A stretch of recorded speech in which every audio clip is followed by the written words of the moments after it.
whatever, going, the pythons are going to take over all the south part of the United States, and they're going to go up into the midsection, the central Florida, not central Florida, central part of the U.S., and just take over everything. I want you to think about it for a second. I know they're doing studies out there, but wherever the ground can freeze, remember people, ground can freeze, it's not going to happen. That was the Sasquatch. I think that was Florida Fish and Wildlife. Let's get the beep out of here. Anyway, so I want you to think of that. These are large, meat-eating, carnivorous reptiles that can get huge.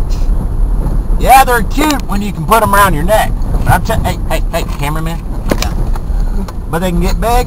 And again, I own them. I have them.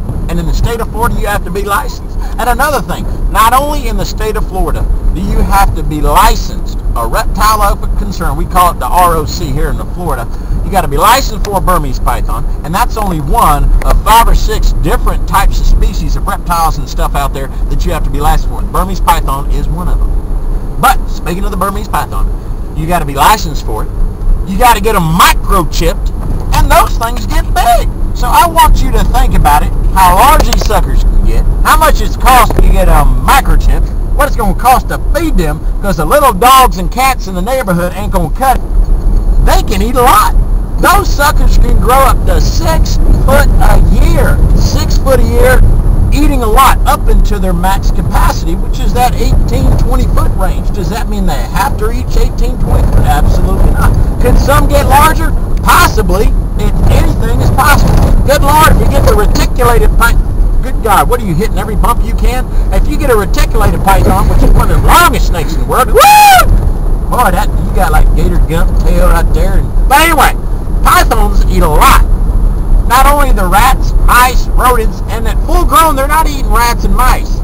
They're eating gator, they're eating deer, they're going to eat our Florida wildlife stuff, our panthers, our leopards, noisy neighbors. I'm just sharing. I'm just going out on a limb. You know who you are, people. You got a noisy neighbor and somebody next to you owns snakes. Hey, embrace them. Be one with them. And I'll guarantee you, those out there that are blogging out there in the news, oh, nobody should be allowed to have a venomous snake or python, only an idiot would be allowed to have that.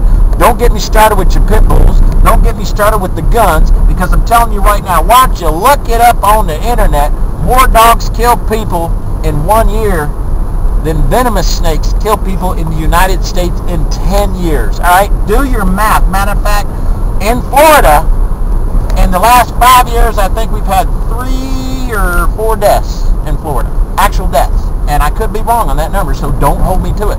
But how many people were killed by guns? Let's see, 50, 60? Today? Love be with you. Bye-bye.